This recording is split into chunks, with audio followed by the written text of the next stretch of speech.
Writers I know who write like me say they simply cannot trust themselves to write a long project without making many wrong turns or encountering many blocks.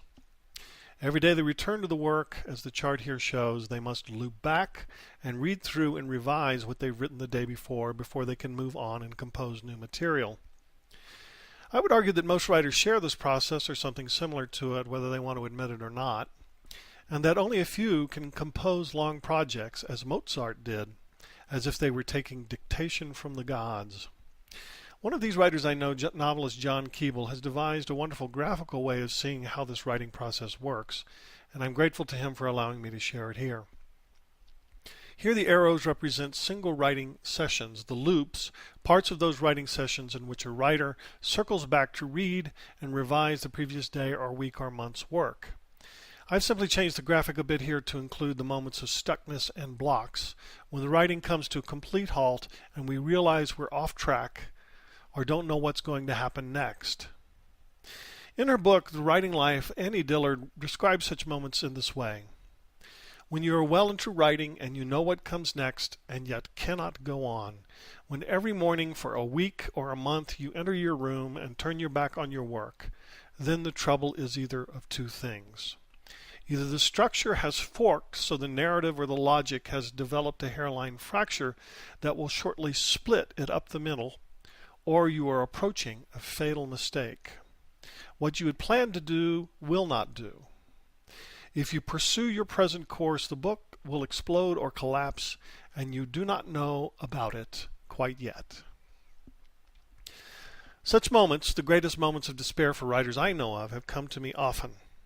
Once I spent an entire summer at the MacDowell colony writing 6 chapters of a novel, only to have a demon descend behind my writing chair at the end of the summer and whisper into my ear, "You made a wrong turn back in chapter 1."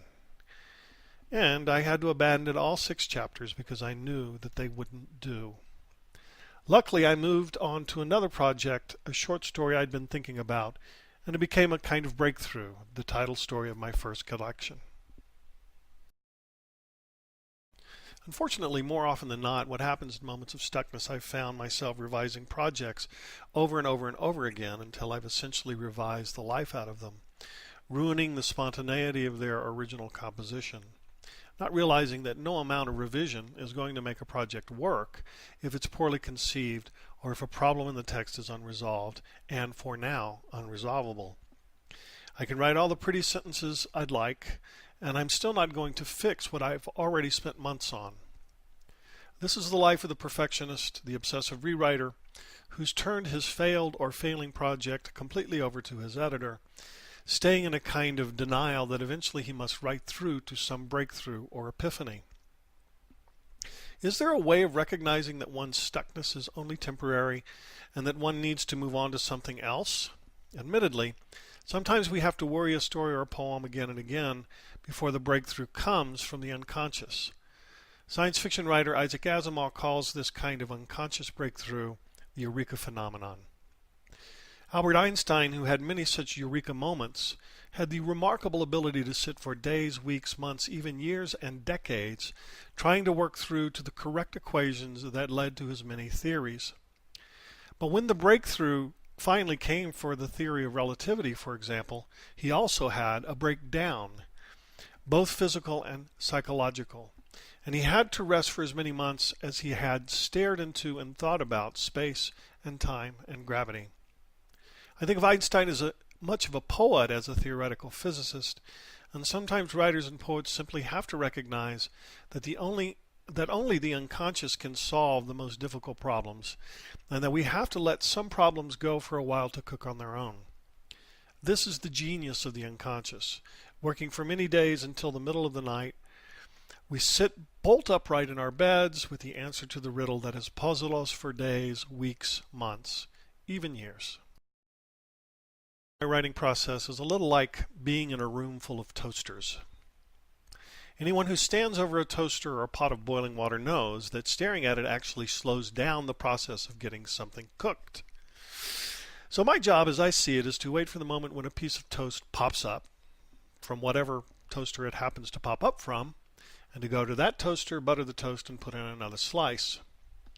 In other words, I work on many projects at once, leaving plenty of time for problems to cook in the unconscious without my pushing too hard. It makes my already painfully slow and complex writing process even slower at times, but it seems to work for me. I write forward in one project, stopping to revise, and then push forward every day until I find myself hopelessly stuck. Usually some technical problem my narrative has presented me that I have no immediate answer for. And I move on to another project, the one that burns brightest in my belly, until the solution to the problem I encountered previously pops up again, solved. As I've suggested, this process is a particularly successful way of not getting anything finished and even avoiding problems altogether if one isn't careful and brutally honest with oneself. But it also keeps me productive in the sense that I'm always moving forward and not allowing stuckness to stop my forward momentum. Stuckness for me is the enemy, the dreaded producer of depression. This graphic is something of a comically exaggerated version of my writing process, but it's also a fairly accurate representation of how many long writing projects I'm currently working on.